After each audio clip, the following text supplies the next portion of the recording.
umuririmbyi yararirimbye ngo sinzategekwa n'ikintu cyose, ngo nzi ko Yesu ankunda ndi amahoro. Bivuga ngo sinziyandurisha ibyo kurya by'ibwami, sinzategekwa n'ikintu cyose. Ubwo muri ibyo ngibyo harimo n'ifaranga bene data. Ijambo ryaravuze ngo ubwo dufite ibyo kurya n'ibyo kunywa biduhagije tunyurwe nabyo.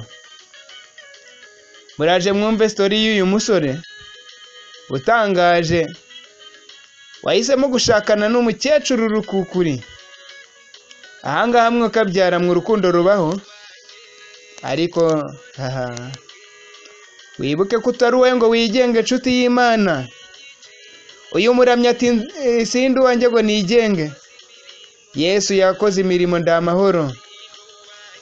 Asubiramo ati sindi uwanjye ngo nigenge, ati naguzwe amaraso y'igiciro. Haleluya. Jya ubizirikana, koze imirimo ndi amahoro, sinzategekwa n'ikintu cyose. Haleluya. Nzi ko Yesu ankunda ndi amahoro.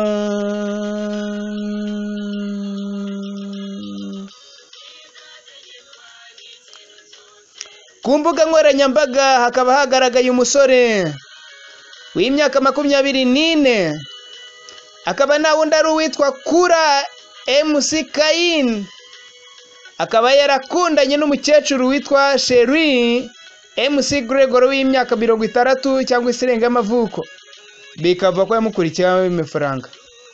Ariko twibuka ko muri isi turi abashyitsi, tukaba nabimukira. Aha ntago ari iwacu nshuti z'Imana. Niyo mpamvu tujya tugeragezwa tukageregereshwa n'ubukene, ariko tuzihangane kugeza imperuka nshuti z'Imana.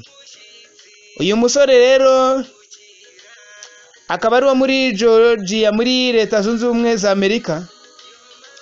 Ku mbuga nkoranyambaga bikaba byakomeje kuvugwa cyane iby'uyu musore. Imana iduhe gukomeza kwihangana kugeza imperuka.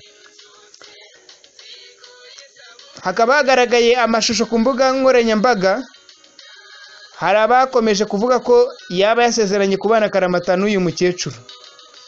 Hakaba n'amashusho kandi yagiye agaragaza aba bantu bari mu bihe byiza. Uyu musore we yari yateye ivi muri restaurant asaba uyu mukecuru kumubera umugore.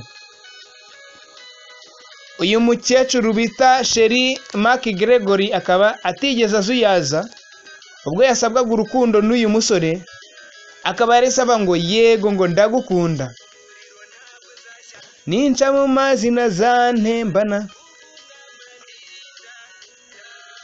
Tuba amahoro bene data. Niba udafite n'amafaranga ariko wihangane, uzategekwa n'ikintu cyose.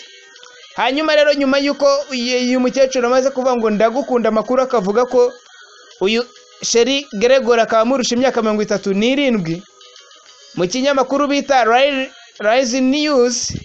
Akaba ari ikinyamakuru kivuga mbese inkuru ikaba ivuga ko aba bombi bakundana urukundo rutangaje. Benshi bakaba batangaye, bakaba barahuye bwa mbere ubwo bakoraga muri restaurant y'ibiribwa. Akaba ari restaurant ya Dairy,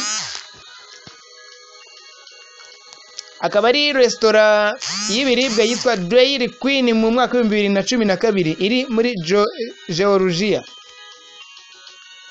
Ahanga ubwo MC Kain icyo gihe akaba yarafite hafi imyaka 14 gusa, mu gihe MC Gregory we yarafite imyaka igeze muri 50. Aya mafoto rero umuntu yabonye akaba atabasha kwemera yuko aba bombi bashakanye, ariko kuri nkuko bitangazwa n'abari hariya bakaba batangaza ko barangije kubana, kuko hari n'amafoto yagiye bagaragaza bari gusomana, mbese nk'abantu bari kugaragaza mbese nyuma yo kubana kujya kwishimira ubuzima yuko baba barashakanye. amafoto yagiye abigaragaza rwose. Uyu mukecuru ufite iminkanyari mu maso n'umusore ugitemba itoto, bigaragara ko ubundi yakabaye ari nk'umwuzukuru we. Icyo nababwira cyo, nawe na bureminga, buri muntu wese afite uburenganzira bwo gukunda uwo ashaka, ariko nanone niba byarabaye ku bw'inyungu z'amafaranga byaba ari ikibazo, kuko muri iyi minsi usanga ingo zishingiye ku mafaranga hari igihe zitarama, cyane ko hari igihe umuhungu abana n'uwo mukecuru ariko akajya afata ubutunzi amukuyeho akajya kubwifashisha mu kuryiraho n'abandi bana bakiri batoya. Umukecuru nawe yafuha ugasanga bibaye ikibazo. Ariko nanone no kwibaza ni iki kiri gutuma bamwe mu basore bafata umwanzuro nk'uwo. Biragaragara ko muri iyi minsi ubuzima bwo mu isi bamwe bw'abashaririye, ariko nahumuriza abasore n'inkumi babwira ni hari Imana ibakunda. Wa musore udafite amafaranga yo gufata icyemezo nk'icyo ngicyo, cyane ko twagaragaje ingaruka zabyo, ahubwo muri duke twawushobora gushakana n'umukobwa mungana cyangwa se mwenda kungana.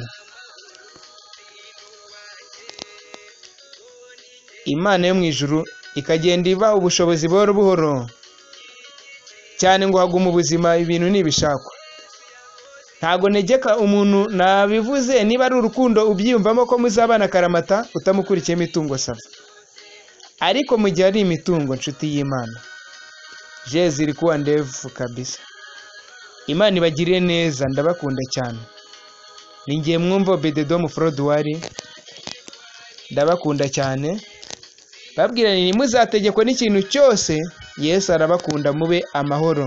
Umurage Community, The Voice of Vulnerables, turabakunda cyane. Amen.